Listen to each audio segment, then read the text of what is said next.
Welcome back to espresso. और अब एक बार फिर बात करते हैं उसी अहम मौजू पे। ब्रेक पे जाने से पहले हम बात करते हैं डिसइंफो लैब की रिपोर्ट। बिल्कुल, और इस हवाले से हमारे साथ मौजूद थे lieutenant general retired Amjad Shoaib साहब। लेफ्टिनेंट साहब, जब हम बात कर रहे थे, जिस तरह से आपने भी पहले सजेशंस भी दी गवर्नमेंट ऑफ पाकिस्तान का जो किरदार है इस हवाले से, क्योंकि ये आलमी सतह के हवाले से देखी जाए एक बहुत बड़ी खबर है और इस पर रिएक्शन देना एक ऑब्वियस चीज थी, लेकिन इसको उस तरह से हाईलाइट नहीं किया गया। आपको लगता है कि गवर्नमेंट ऑफ पाकिस्तान इस हवाले से मजीद एक मौसर किरदार अदा कर सकती थी जो नहीं किया गया? बिल्कुल, ये एक ट्वीट कर देने से या प्रेस कॉन्फ्रेंस कर देने से ये मामला आगे नहीं चलेगा। हमें असिस्ट करना है, हमें हेल्प करनी होगी यूनाइटेड नेशन की, उनको तैयार करके केसेस भेजने देने होंगे कि ये देखिए आपके साथ क्या किया, आपको बेवकूफ बनाते रहे। ये इसी तरह, और वो फिर दूसरे भी P5 कंट्रीज को दिया जा सकता है और मुल्कों को, ताकि भारत का किरदार एक डॉक्यूमेंटेड शक्ल में सबके सामने आए। जो रिपोर्ट अभी हमें सामने नजर आती है डिसइंफो लैब वालों की, वो कॉम्प्रिहेंसिव या डायरेक्टेड नहीं है कि वो जनरलाइज है कि जी यूनाइटेड नेशन के साथ भी, फलां के साथ भी, लेकिन हमें वो फोल्डर तैयार करने होंगे, डोजियर तैयार करने होंगे, जिसमें कि उन दोनों अदारों का पता चले कि कहां कहां उनकी डिसीजन मेकिंग को खराब किया गया। फिर उनके जो MPs हैं उनको किस तरह धोखा दे के तो कश्मीर का दौरा कराया, मुख्तलिफ जगहों पे लेके गए, उनको क्या रिश्वत दी या कैसे लेके गए, ये वो चीजें हैं जो कि सामने लानी होंगी। बिल्कुल तो आप जब तक केस की शक्ल में नहीं लेके आएंगे चीज को, फिर ये है कि हमें जो डैमेज किया गया हमारे मुल्क को, उसका लीगल एक्सपर्ट्स को फिर देखना होगा, वो सारी चीजें निकाल के रखें, केस तैयार करें तो इंटरनेशनल कोर्ट ऑफ जस्टिस में लेके जाएं। बिल्कुल, मैं इसी तरफ आ रहा था जनरल साहब। ये बड़ी मल्टी डायमेंशनल किस्म की रिपोर्ट है। एक तरफ इसमें IT के मामलात इन्वॉल्व हैं कि किस तरीके से मुख्तलिफ टूल्स को इस्तेमाल किया गया, दूसरी जानिब इसमें लीगल मामलात मौजूद हैं कि किस तरह ह्यूमन राइट्स को वायलेट किया गया या बेसिक राइट्स को, और तीसरी जानिब इसमें डिप्लोमेटिक राइट्स की भी खिलाफ वर्जी है। ये तीन इसकी डिफरेंट डायमेंशन हैं। तो आपके ख्याल में जो कमेटी बननी चाहिए या कमीशन बनना चाहिए या कोई एनवॉय बनना चाहिए, ये सारी सूरत हाल में वो इन तीन डिफरेंट माहिरीन के ऊपर मुश्तमिल हो, इस पे गवर्नमेंट ऑफ पाकिस्तान काम करे? देखिए जी, काम बिल्कुल, ये तो आप एक कॉम्प्रिहेंसिव किस्म की एक अपनी पहले प्लान बना लें और फिर कमेटी मुकर्रर करें। इसमें बहुत जल्दी की जरूरत है, वरना ये होगा कि भारत या और कोई मुल्क अपने जुर्म को छुपाने के लिए उन NGO को पैसे शैसे दे देंगे तो वो रिकॉर्ड गायब हो जाएगा, वो मसला वही धरा का धरा रह जाएगा, फिर आप हाथ मलते रहेंगे। ये तो जो हमारे वाले ये सिर्फ एक ट्वीट वगैरह करके तो छलांगे लगा रहे हैं, ये काम तो बिल्कुल बेकार है, इसका फायदा कोई नहीं।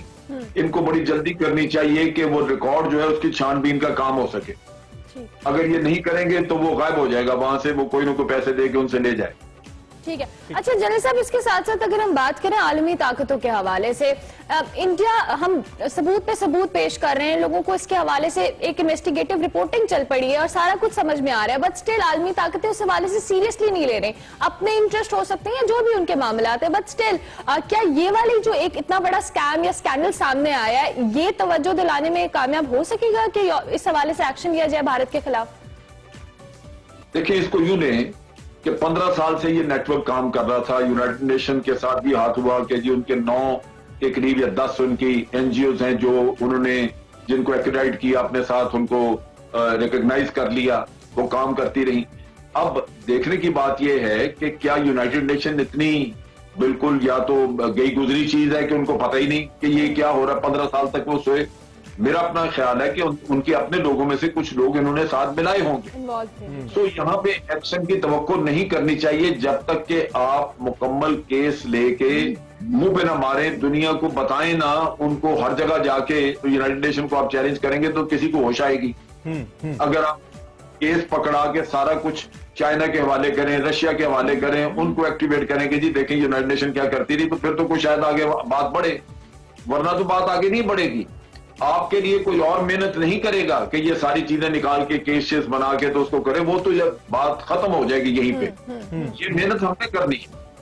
ठीक है। और अभी आपकी बातों से जो मैं समझ पाया हूं, आप अब तक का जो हमारा सिफारती रोल है उससे मुतमईन नहीं है, बेहतर होना चाहिए। अच्छा, अब से कुछ दिन पहले मैं अक्सर अपनी गुफ्तगू के अंदर उस प्रेस कॉन्फ्रेंस का हवाला देता हूं जो मौजूदा DG ISPR और फॉरेन मिनिस्टर ने बैठ के इकट्ठे की थी, जिसमें पाकिस्तान ने बताया था कि उसने डोजियर्स दुनिया के सामने रखे हैं। आप इसको भी कह रहे हैं कि एक फाइल और फोल्डर की शक्ल में लाएं, तो आपको मालूमात भी होती हैं, इंटरनल चीजों को भी बहुत ज्यादा आप बारीकी से देखते हैं। क्या पाकिस्तान या पाकिस्तान के इदारे मौजूदा हालात के अंदर ऐसी किसी चीज के ऊपर काम कर रहे हैं जो आने वाले वक्त के अंदर पाकिस्तान दुनिया के सामने रखेगा, और वो मौका कौन सा होगा जनरल साहब? क्या इमीडिएटली हमें कर देना चाहिए और we should wait for a certain time कि उस वक्त हम प्रेजेंट करें दुनिया के सामने? देखिए, बात यह है कि इस पे काम होने का मुझे तो कोई इल्म नहीं, मेरा नहीं ख्याल कुछ हो रहा है। लेकिन जैसे हमने एक डोजियर पिछले दिनों दिया था जो कि टेररिज्म के बारे में था, जो पाकिस्तान में टेररिज्म करवाया गया, भारत जिसकी फंडिंग करता था और काम करता रहा, उसके शवाहिद इतने जबरदस्त हैं कि अगर पाकिस्तान उस केस को लेके सिर्फ आपने सफारतकारी करनी है, भागदौड़ करनी है, लोगों को फुर्सत शायद ना हो उनको डिटेल में पढ़ने की, आपने एक्सप्लेन करना है जा जाके। जब आप ये काम करेंगे तो उसको किसी को जरूरत नहीं हो सकती कि उससे इनकार करें, क्योंकि वो इतने कॉम्प्रिहेंसिव हैं। लेकिन मसला ये है कि अगर आप डोजियर किसी को जाके पकड़ा दें तो शायद उनके पास इतना वक्त ही ना हो कि आपके मामला पर तवज्जो दे सकें, वो शायद देखें ही ना खोल के। सो ये तो जिम्मेदारी हमारी है कि डोजियर दिया तो फिर उसके पीछे लग जाएं। इस मवाद के अंदर कितनी आप पोटेंशियल देख रहे हैं कि Pakistan directly international court of justice को जाके अपील कर सकता है, जैसे भारत ने अपने एक दहशतगर्द को बचाने के लिए कुलभूषण यादव को इंटरनेशनल कोर्ट ऑफ जस्टिस का दरवाजा खटखटाया, पाकिस्तान ने प्ली ली कि ये केस इसकी जुरिस्डिक्शन में आता ही नहीं है, लेकिन इंटरनेशनल कोर्ट ने उसको सुना because of the Indian lobbying. क्या हम इसको बेस बना के डायरेक्टली नॉक कर सकते हैं आईसीजे का दरवाजा? नहीं, कर तो सकते हैं कि हम जाके अपना केस लें और जाके उनको बताएं कि जी ये इन्होंने गैर कानूनी काम किए हैं, इंटरनेशनल लॉज को वायलेट किया है, जिससे हमें नुकसान हुआ है। लेकिन मसला यह है कि मैं जो महसूस करता हूं वो ये है कि हम अपने मामला में वो मेहनत नहीं करते। जहां हमें बहुत ज्यादा मेहनत और काम की जरूरत है वहां हम अपने ट्वीट वगैरह करके तो अपने आप को मुतमिन करके बैठ जाते हैं। वो चीज हमारे हक में नहीं है, हमें फायदा नहीं वो देती। नतीजा ये कि हम दूसरी कौमों को इल्जाम देते हैं, हम कहते हैं कि जनाब बड़ी ताकतें, उनके मुफादात हैं भारत के साथ, इसलिए ये नहीं होता। वो उनके मुफादात हैं, लेकिन क्या हमने मेहनत की है? क्या हमने वो काम किया जो हमें करना चाहिए था? हमें वो, हमारे अंदर वो लगन नहीं है जिसकी वजह से ये चीजें आगे चलती। ठीक हो गया। अच्छा जनरल साहब, अगर हम ओआईसी की बात करें तो पाकिस्तान जो अरब ममालिक की अगर हम स्पेसिफिकली बात करते हैं जो भारत के बड़े करीब समझे जाते हैं, अब इस तमाम स्कैंडल के साथ अगर हम इनको ये बावर करा सकते हैं कि भारत एक दहशतगर्द मुल्क है, इसके खिलाफ एक्शन लिया जाए, इसका बाइकआउट किया जाए, जो भी सिचुएशन हमें समझ में आती है? देखिए, अरब ममालिक जो हैं उनको आप बिल्कुल कायल कर सकते हैं, इतना मसला नहीं। वो भी हमने किया तो नहीं, लेकिन अगर कोशिश करें तो हम कायल कर सकते हैं, तो इसमें कोई बात नहीं। लेकिन असल चीज ये है कि ओआईसी एक नाकाम अदारा है और अरब ममालिक जो हैं वो अपने मुफादात की वजह से बहुत बुरी तरह तकसीम हुए पड़े। हमें विद इन मुस्लिम कंट्रीज हमारी डिवीजन इतनी शदीद हैं, ईरान और अरबों की आप देख लें या विद इन अरब कंट्रीज भी आप देख लें कि अभी ये उसके कत्ल के साथ कुछ मामला ठीक कर रहे हैं, वरना तो इनका दो ग्रुप बने हुए थे उधर भी।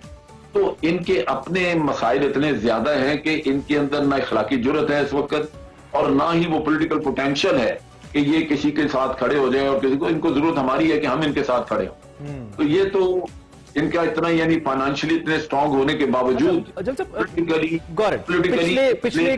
पिछले कुछ अरसे में हमने देखा, जैसे हम नए ब्लॉक की बात कर रहे थे जिसमें रशिया था, जिसमें चाइना था, टर्की समा उसमें था, कतर का आपने जिक्र किया, बड़ा रिसोर्सफुल मुल्क है। विद दैट पाकिस्तान इस वक्त हमें लग रहा था कि we are changing our side, our pool.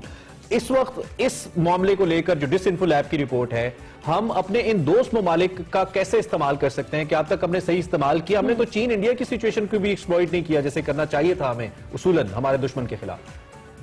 देखिए, पहले तो बहुत कुछ होता रहा, हमारी क्रेडिबिलिटी नहीं थी, कोई हमारी बात नहीं मानता था। अब आपकी डिसइंफो वाली चीजें निकली तो जब आप स्पेसिफिक्स लेके आएंगे फिर लोग सुनना शुरू करेंगे कि ये देखें फलां वक्त में भारत ने ये कहा, आप लोगों ने ये मान के हमारे खिलाफ ये बयान दिया, ये बात की, हकीकत ये है, तो फिर उनको भी शर्म आएगी।